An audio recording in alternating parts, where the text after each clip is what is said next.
a good lunch, and now the second talk for today. I spoke to you all and instructed you all stating that if anybody wants to come and preach, it's very nice to have a change. And this afternoon, we have Father Sagai Raj, who will speak about the Word of God. The Word of God that is very important for us. I have touched so many other areas. The Word of God is the backbone for our spiritual life. Therefore, through this Word of God, we as priests have to, in a way, be ready to proclaim it in the best way possible. As I was telling you that our words coming out of our mouth should heal people. Therefore, we should be sound with the Word of God and ready to give the Word of God to people. Our Bishop, Most Reverend Pula Anthony, also emphasized that we should be good preachers and be able to touch people through our preaching. And the Word of God is important. I request Father Sagai Raj to come and now take over the second talk for today's retreat.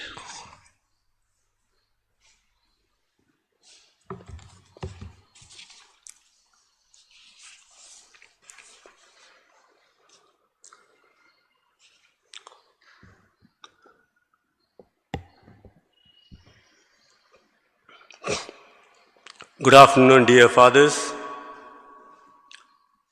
We begin our second talk reading Malachi chapter 2 verse 7 and also Matthew 28 and 19. Malachi chapter 2 verse 7. For the lips of the priest should guard knowledge, and people should seek instructions from him, because he is the messenger of the Lord of hosts. Matthew chapter 28 verse 19 and 20. The last words of Jesus before his ascension. Go therefore, make disciples of all nations, baptize them in the name of the Father, and of the Son, and of the Holy Spirit.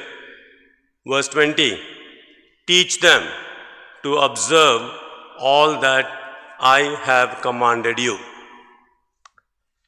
And therefore, dear fathers, the Old Testament book of Malachi and the last words of Jesus before his ascension invites us to give knowledge to people, to proclaim the words of Jesus Christ.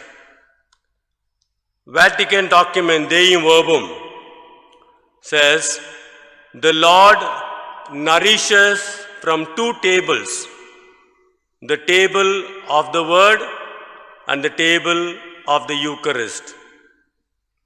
Again, in the sacred books, the Father who is in heaven comes lovingly to his children and talks to them. I have heard some people telling us, Word of God, especially Old Testament, is male dominated. To such kind of people, I would like to give two quotes from the scripture. 2 Peter chapter 1 verse 21. 2 Peter chapter 1 verse 20 and 21. I am reading the concluding line. First of all, you must understand this, that no prophecy of Scripture is a matter of one's own interpretation, because no prophecy ever came by the impulse of man, but men and women were moved by the Spirit of God and spoke.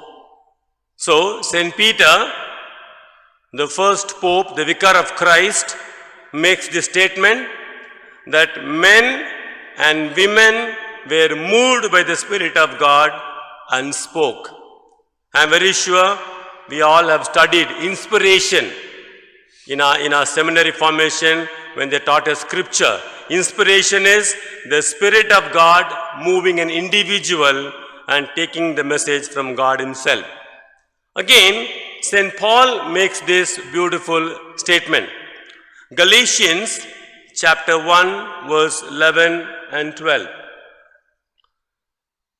For I would have you known, brethren, that the gospel which I preach is not a man's gospel.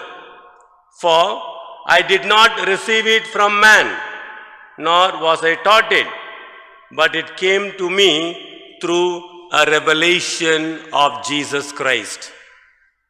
Having said that, I would like to give this one quote from Martin Luther, who said, "We will continue to grow in the Bible.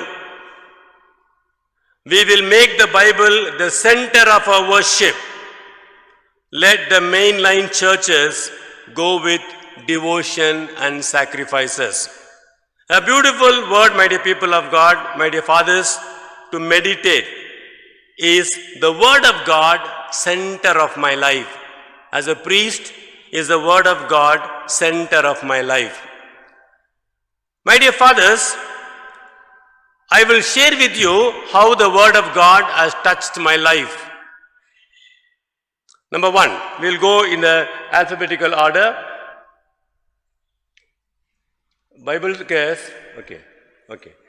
The Bible says, first and foremost, the Word of God accepts me as I am.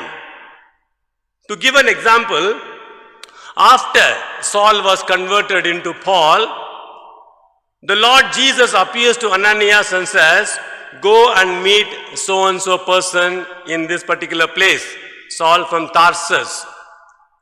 Ananias gives answer to Jesus saying, "Lord, we have heard a lot about that man. He has persecuted your saints, he has killed your saints."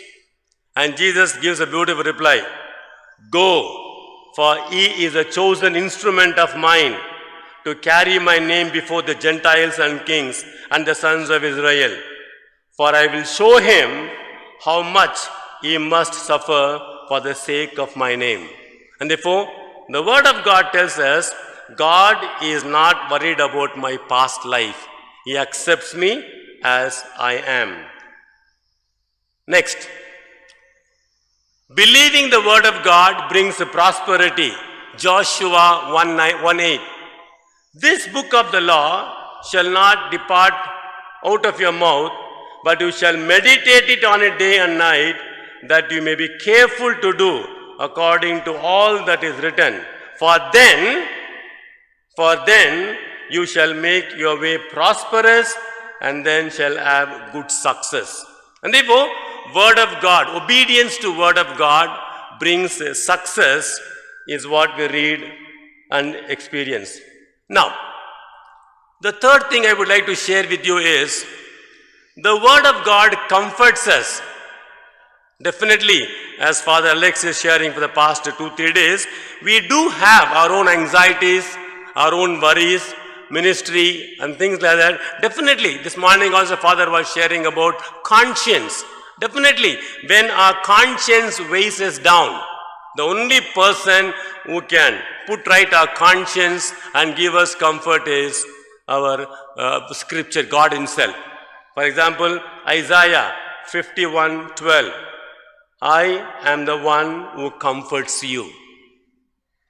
How does God comfort each one of us? Isaiah 66:13. "I will comfort you like a mother comforting her children." My dear fathers, I am very sure we would have experienced and we are experiencing some kind of enemies in our ministry. Definitely, we cannot please everybody in this world. Okay, that was not possible. I would like to remind you this afternoon, Galatians chapter 1 verse 10. "If I am trying to please people, I am unworthy to be a disciple of Jesus Christ." And therefore, we will definitely have enemies, people who oppose us. And when we face such kind of situations, how many of us know that God cautions our enemies, the one who troubles us? God cautions our enemies. For example, we know the life of Laban and Jacob. You know, the amount of injustice, the amount of problem Laban created to Jacob. And unable to bear that torture, Jacob escaped without informing his father-in-law. And when Laban, the father-in-law, came to know that Jacob has escaped, he gathers few men and comes to attack him. And the beautiful, my dear fathers, Genesis chapter 31 verse 24. The following morning, Laban and Jacob would come face to face. That previous night, God appears to him, Genesis 31:24. But God came to Laban, the Aramean, in the dream by night and said, "Take heed that you say not a word to Jacob, either good or bad." And the beauty is, Laban is acknowledging this caution from God to his son-in-law. We read that, Genesis 31:29. "It was within my power to harm you," Laban says to Jacob. "It was in my power to harm you, but the God of your father spoke to me last night saying, take heed that you speak to Jacob neither good or nor bad." Therefore, when we face enemies in our ministry, please let us not break our head. Leave that to God, and God will take care of us. The next point I would like to share is, I have put this in ABCD order so that we can understand easily and remember. The Word of God says that God defends me. God defends me. Isaiah chapter 54 verse 17. "Nothing that is fashioned against you shall ever prosper." Nothing that is fashioned against you shall ever prosper. If you remember, my dear brothers, my dear fathers, Jesus called 72 other men and sent them on a mission. And their mission was a bumper success.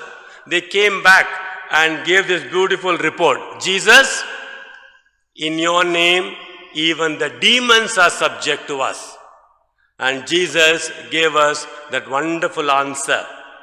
"I, the Lord Jesus, have given you authority. I have given you the power." For what? "To tread upon the snakes and scorpions and all the powers of the enemy. Nothing will hurt you." What a beautiful assurance from Jesus. "I have given you the power, the authority over all the negative elements of the world. Therefore, nothing will hurt you." So, Word of God gives us a guarantee that I am protected. The next word is, the Word of God encourages me. The Word of God encourages me. Mark chapter 9 verse 23. A beautiful emphatic statement by Jesus. All things are possible for a person who has faith. All things are possible for a person who has faith. My dear fathers, truly I say to you, John 14:12, the one who believes in me will do the same thing I did.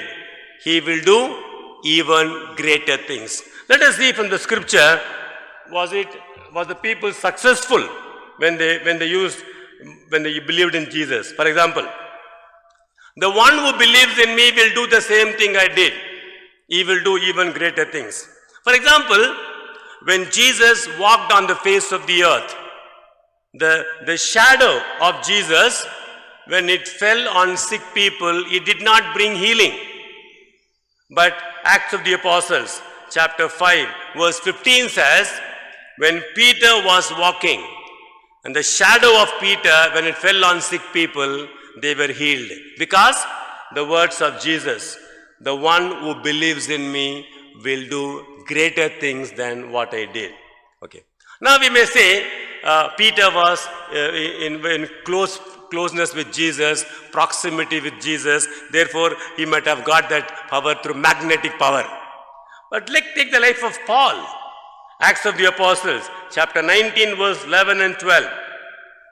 When Jesus walked on the face of the earth, when that woman who had the flow of blood, when she touched the hem of Jesus' garment, she was healed. After touching the hem of Jesus' garment, because Jesus was wearing it. But when the handkerchief of Jesus was placed on sick people, they were not healed. But it happened in Paul's case, see?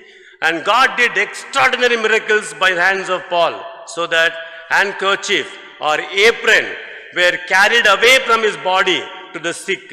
The disease left them and the evil spirits came out of them. Therefore, Jesus is encouraging. Jesus is encouraging. We have studied ex opere operato, whatever may be our state of life.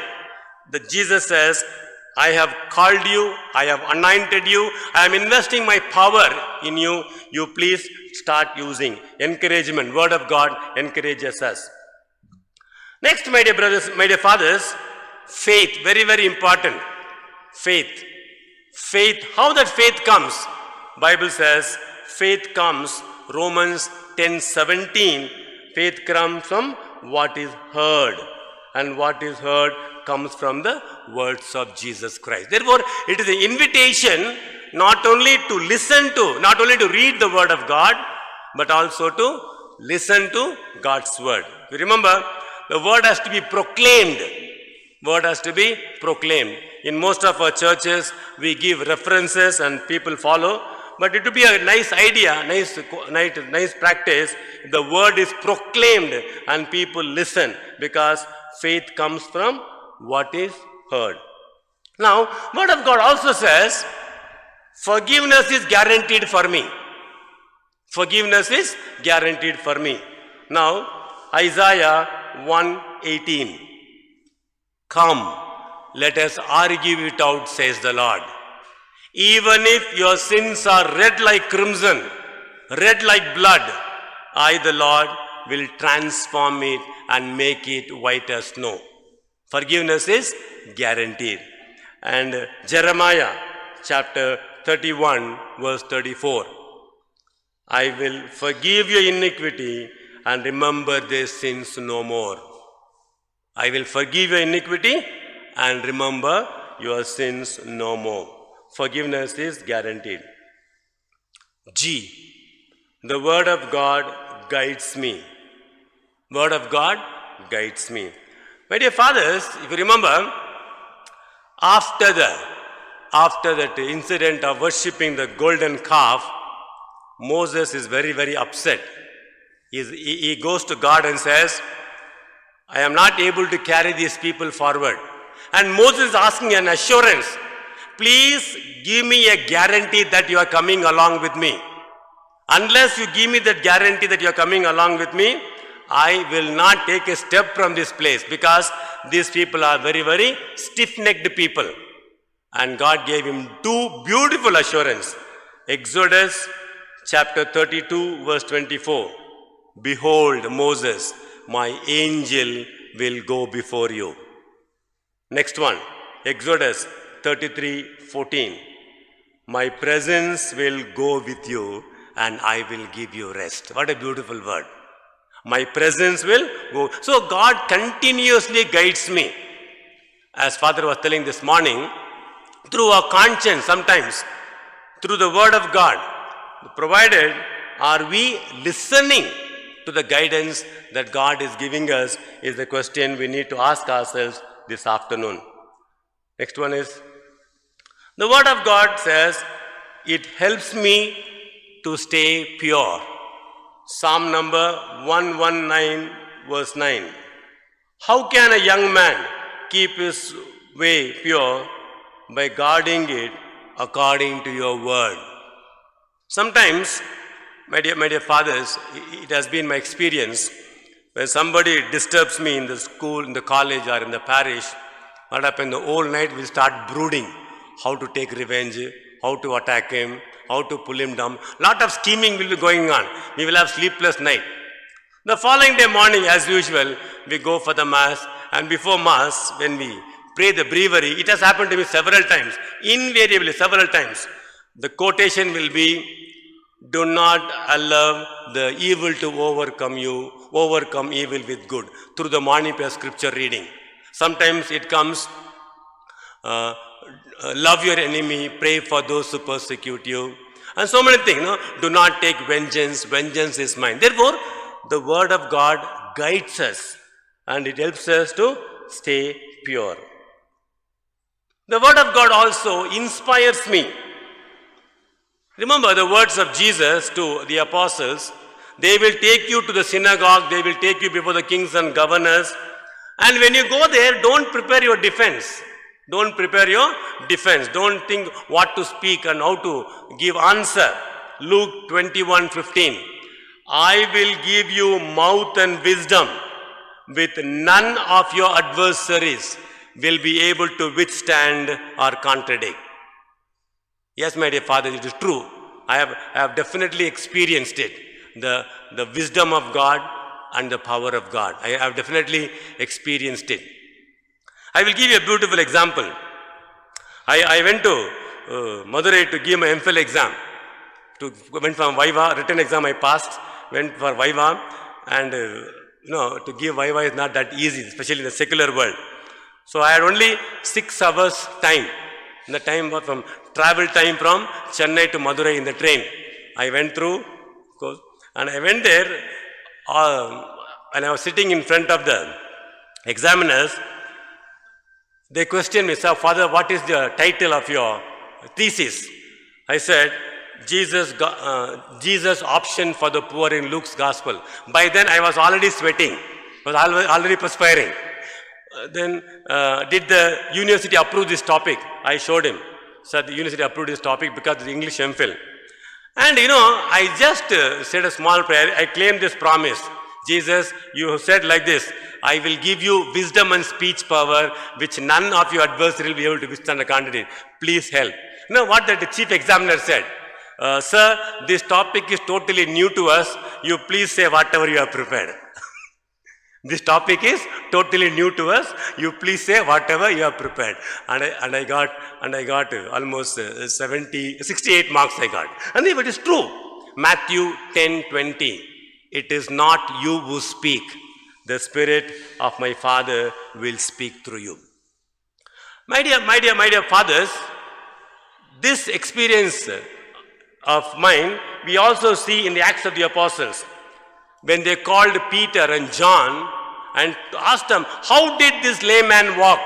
Please give explanation. And Peter and John give the explanation, convincing explanation. If you want to know how this man is walking, please understand it is by the name of Jesus, the power of Jesus. And after that, they send Peter and John out and they discuss among themselves. Now, when they saw the boldness of Peter and John, and remember, and perceived that they were uneducated common men, very important word, and perceived that they were uneducated common men, they wondered, and then they recognized these uneducated, these common men, people who never had formal education, if they are able to play so much of defense point by point convincingly, it is because Peter and John are companions of Jesus Christ. The Pharisees, the scribes thought with the death of Jesus, everything is over. But now they are convinced. No? The boldness of Peter and the boldness of John and the logical way of presenting things is because of the inspiration coming from the resurrected Jesus, whom the Jewish people did not believe. Now, Jesus, Bible says, the Word of God says, Jesus never changes. Hebrews 13:8. Jesus Christ is same yesterday, today and forever. And therefore, the conclusion is, whatever promises Jesus made to his 12 apostles then is valid even to this day because he does not change. The Bible also says, my dear fathers, that Jesus is greater than all the powers in the world. Very often and especially not among us. Among lay people, they are so scared. If they see one lemon on the road, they are scared. If they see little haldi, little kumkum on the road, they are scared. Because fear, evil will attack us. I will like to share with you one beautiful incident. I was the parish priest of Amaguda. I went one day for one enthronement. After the enthronement, the family packed food I was bringing. They packed non-veg and chicken, mutton and all. At the end, they put 3 charcoal pieces in the bag. Okay? So I asked them, why you are putting the charcoal pieces? Father, you don't know, Father. I said, please tell me, I will not take the food unless you give me the reason. No, Father, if you take non-veg in the night, devil will come with you. Then I said, I have the stole with me, I have the Bible with me, I have the rosary with me, I have the holy water with me, plus I have a big chain. I am wearing a cross. How can the devil bypass all these things and come? They were not coming. Father, you please don't argue, please take. I said, unless you give me a convincing answer, I am not going to take it. How this charcoal has more power than all these holy things I am having? They said, no, Father, when the devil sees something black, it will run away. Then what I said, I said, this is not enough for what I said. Why I said that? Why I said that? Because of the conviction. 1 John chapter 4 verse 4. The one who is inside you is powerful than anyone who is outside. That conviction. The one who is inside you is powerful than anyone who is outside. Jesus is greater than all the evil in the world. The word of God also says, it keeps me from committing sin. As Father was telling, good conscience. Conscience is the voice of God. Okay? And therefore, the word of God also tells us, I have laid up your word in my heart that I may not sin against thee. It is our experience, my dear fathers. It is our experience. Very often, when we are close to any temptation, we have come out victoriously. We have conquered it because of this particular word. I lay down thy word in my heart that I may not commit sin against thee. The word of God says, it lifts me up when I am discouraged. The word of God says, it lifts me up when I am discouraged. We all know the dialogue that happened between the angel and Gideon. The Midianites defeated the Israelites and Gideon was hiding himself in the wine press. And the angel of the Lord appears and coaxes him. Come on, now you go. The angel addresses him like this. You man of valor and strength, the Lord is with you. Immediately Gideon protested. If the Lord is with us, why this misfortune has happened to us? Where is the power of God which divided the Red Sea? All X, Y, Z is just pouring out. Then the Lord said, now you please go. Don't talk too much. Go. With this might of yours, you will deliver Israel from the hand of Midian. And he said to him, how can I deliver Israel? Because my clan is the weakest in Manasseh. I am the least in my family. And the Lord said, I will be with you. That's all. Nothing more than that. Whatever has happened has happened. Past is past. I will be with you. And you shall smite the Midianites as one man. The concluding word says, Gideon was successful because he believed in God's word. Therefore, when I am bowed down with my discouragement, the word of God lifts me up. The word of God also makes me wiser than all my enemies. Psalm number 119 and verse 98. Thy commandment makes me wiser than all my enemies, for it is ever with me. I have more understanding than all my teachers, for thy testimonies are my meditation. The Bible very clearly says that God never leaves me. I'm very sure you have read that footprints. I don't want to take more time on that. A man just has a flash of his life. He prays to God, a flash of his life, and it comes like a seashore. It comes like a seashore, and the man sees in the seashore 4 footprints. two sets of footprints. And the man prayed to God, "Oh God, you are so loving, so kind. In my life journey, you walked along with me. Therefore, I see two sets of footprints. One is mine, one is yours." But suddenly the man says, at a particular point of life, certain situations, he sees only one set of footprints. And then he recalls what are those incidents, situations. Then he understands those situations are bad moments in life, where he was low, where he was discouraged, disappointed. Then he makes a wrong conclusion. He says, maybe in those situations, God left me alone.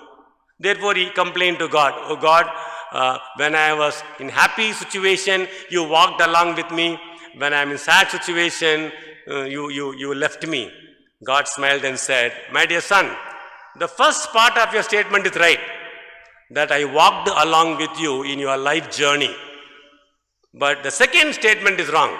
You said, when you were in low spirit, when you were discouraged, when you were disappointed, you said that I left you. That is wrong." The man protested. "Then I see only one set of footprints." And God said, "That is mine." The man asked, "What were you doing?" God said, "Knowing that you cannot walk alone, I carried you in my hands. Therefore, those footprints which you see are not yours. They are mine." Hebrews chapter 13 verse 5. "I will not leave you, nor will I forsake you." Isaiah 43:2. "When you pass through the waters, I will be with you. And through the rivers, they will not overwhelm you. When you pass through the fire, you will not be burned, and the flame shall not consume you.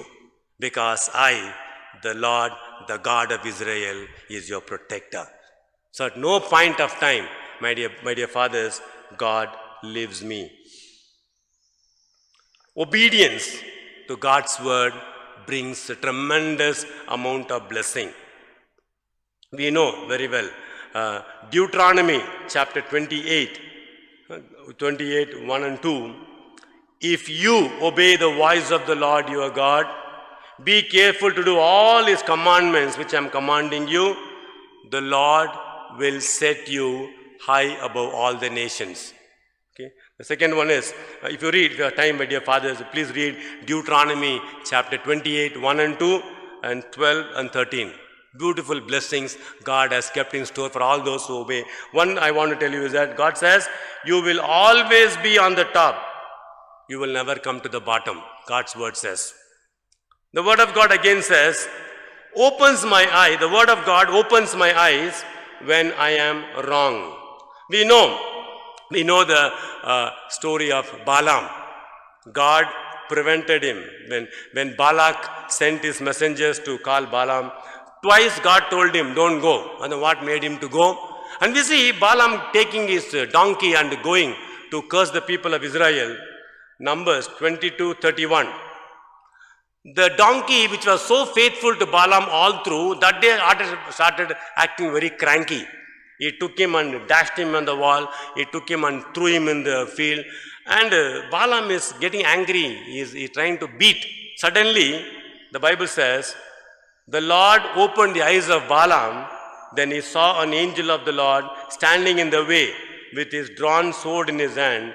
And he bowed his head and fell on his knees. Therefore, word of God, when we daily read the word of God, it will show us, my dear fathers, when we go wrong in our life. Next one is P. The word of God is very, very powerful. Isaiah 55:10 and 11. As the rain and snow come down and do not return just like that, it waters the earth, giving seed to the sower and bread to the eater. So shall be my word. My word will not come back to me without fulfilling the purpose for which I sent it.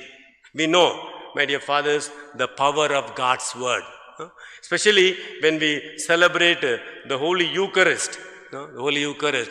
However unworthy we are, when we put our hand over the bread and wine, paten and chalice, and pronounce the words of consecration, you know what happens. That is the power of God's word. Therefore, few more quotations I am skipping for lack of time. Those are time just you can go through Ezekiel 37, 7 to 10, the dry bones. God is using Ezekiel to bring the dry bone back to life.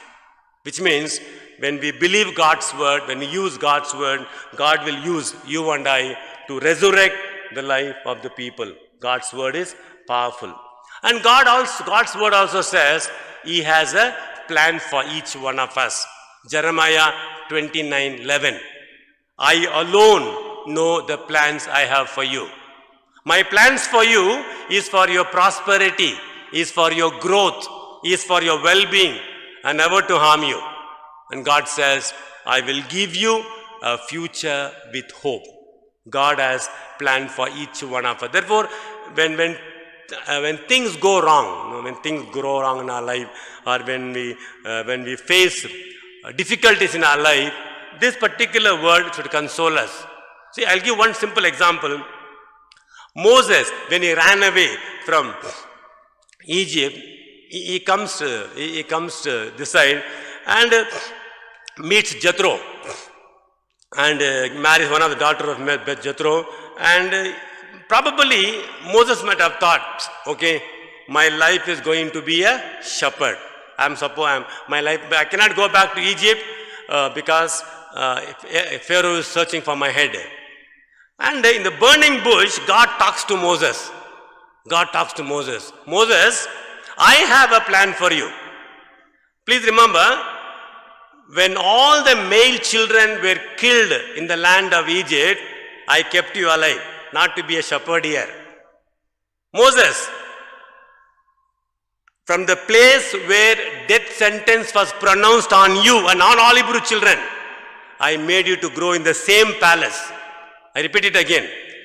The place where death sentence was pronounced on all Hebrew children, including you, I made you to grow, not to keep you as a shepherd here, to lead my people back. Therefore, let us not make wrong conclusions, my dear fathers. Very often we don't believe in the power of God. We don't believe in the plan of God. I will give another example from the scripture. God had given a beautiful promise to Abraham. Your son, your own blood, you will have a son. Abraham, of course, he had a little bit doubt, he had a worry and anxiety. One particular point, Abraham also says to God, let Eliezer's son be my descendant because I am growing old. No, God said, no, your son. Look at what Sarah did. What did she do?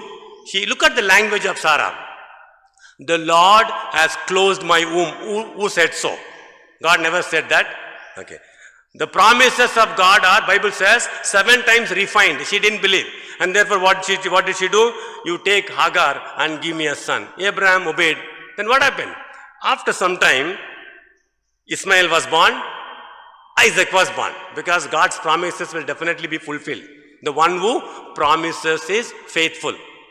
And then one particular morning, Ismail and Isaac both are playing. Sarah goes to Abraham and says, I don't want that slave girl's son to play with my son. Who is responsible? Therefore, let us always believe in the plan of God.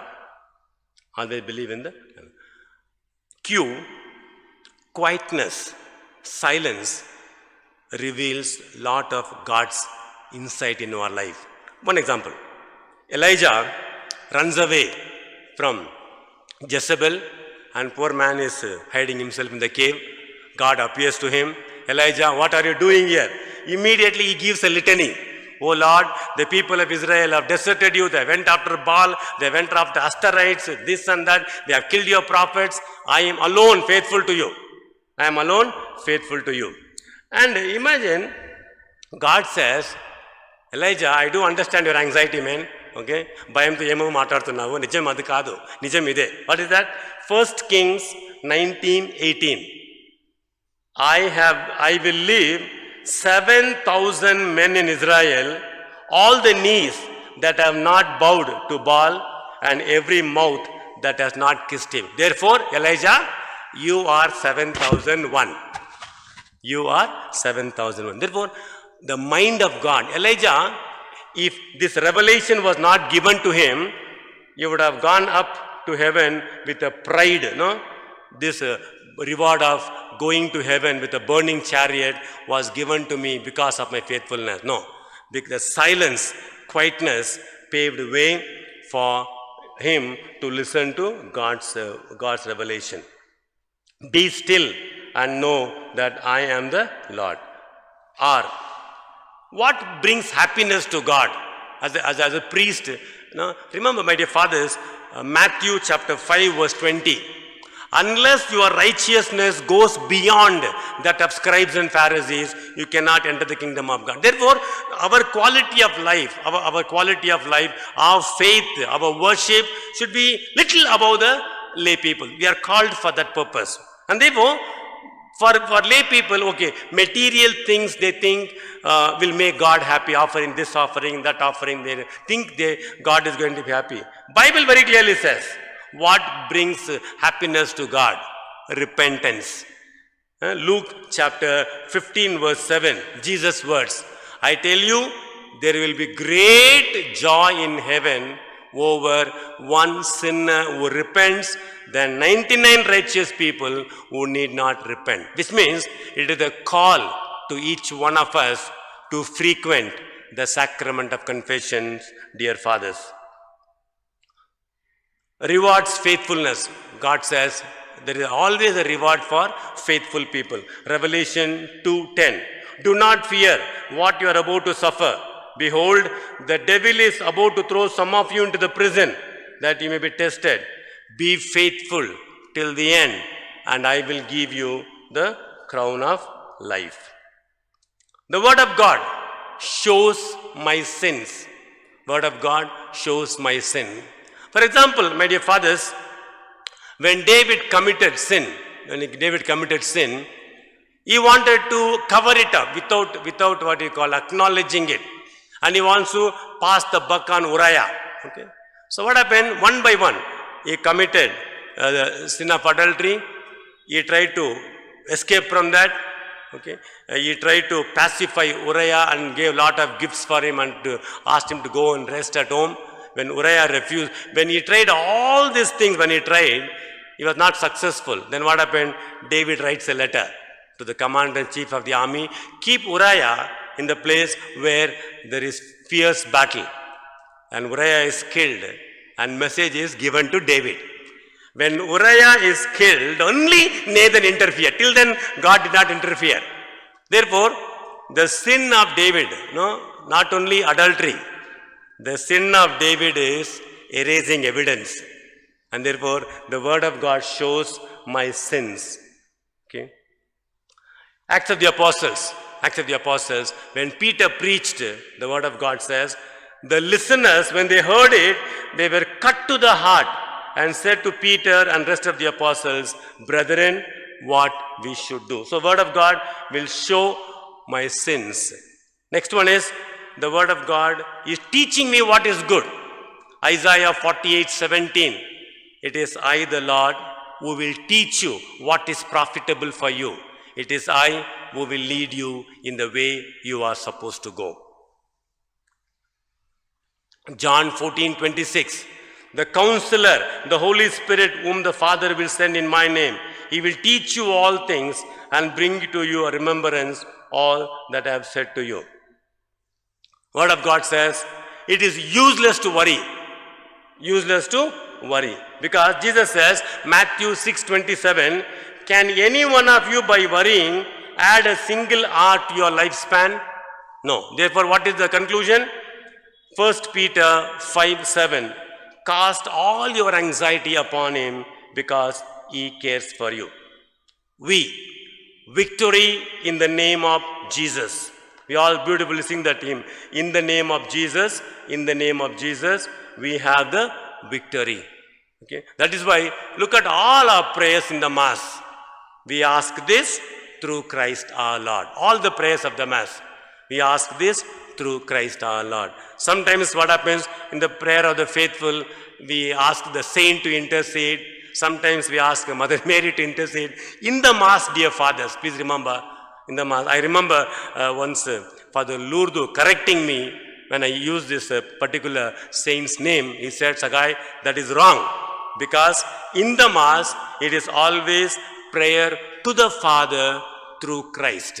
Through Him, with Him, and in Him. Therefore, Jesus gives us His promise. John 14:14. Whatever you ask the Father in my name, I will do it to you.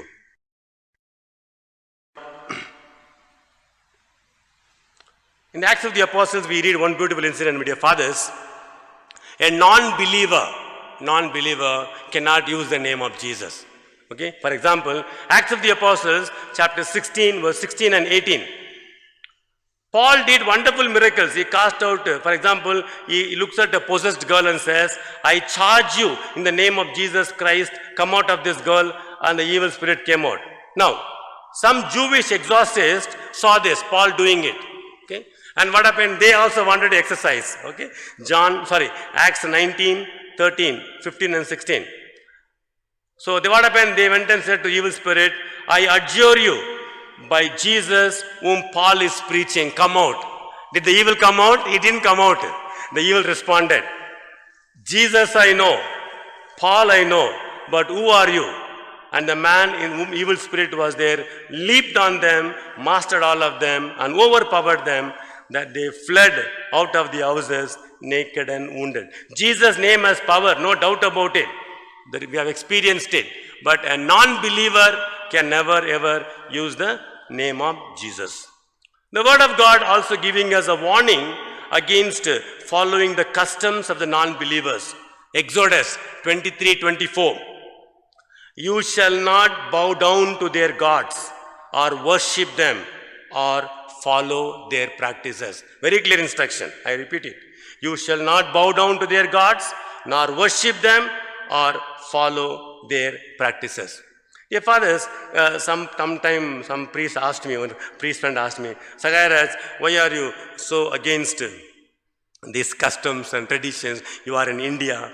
I gave only one answer. Father, the day you and I received diaconate, Bishop gave one Bible in our hand and told, receive this book, read, believe what you read, preach what you believe, and practice what you preach.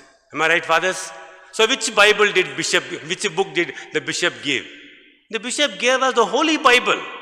He gave us the Holy Bible. He didn't give us the Bhagavad Gita. He didn't give us the Upanishads. He didn't give us any other religious book. He gave us Bible. And therefore Bible very clearly says, you shall not bow down to their gods or worship them or follow their practices. Leviticus 20:23.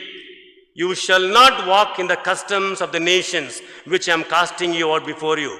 For they did all these things, and therefore I abhorred them. Okay. Last but one. Word of God is calling you and I to be witnesses. Matthew 5:13 and 14.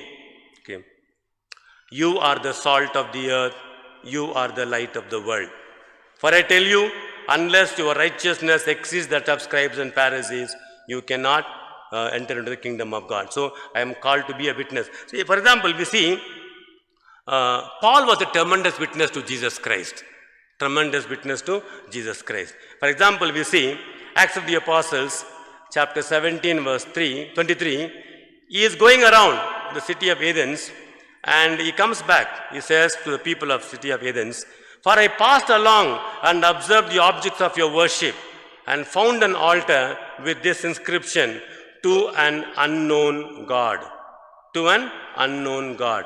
And Paul says, what you worship as an unknown God, I am proclaiming to you, and that is Jesus Christ.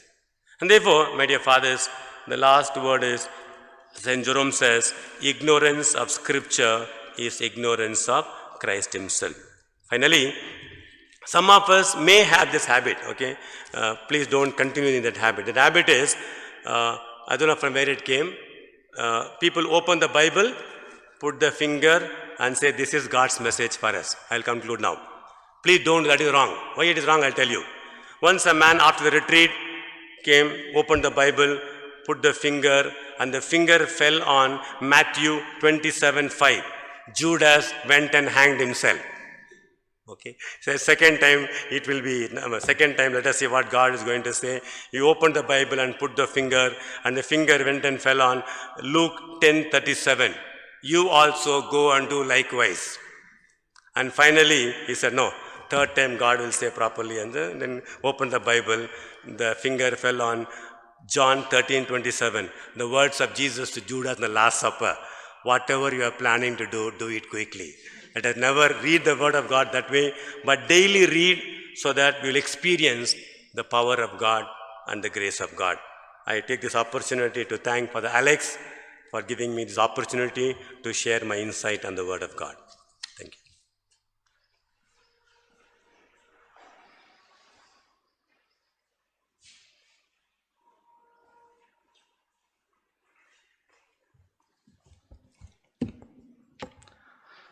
Thank you, Father Sagairaj. I sincerely thank you for coming here to Holy Trinity Church and giving us the Word of God.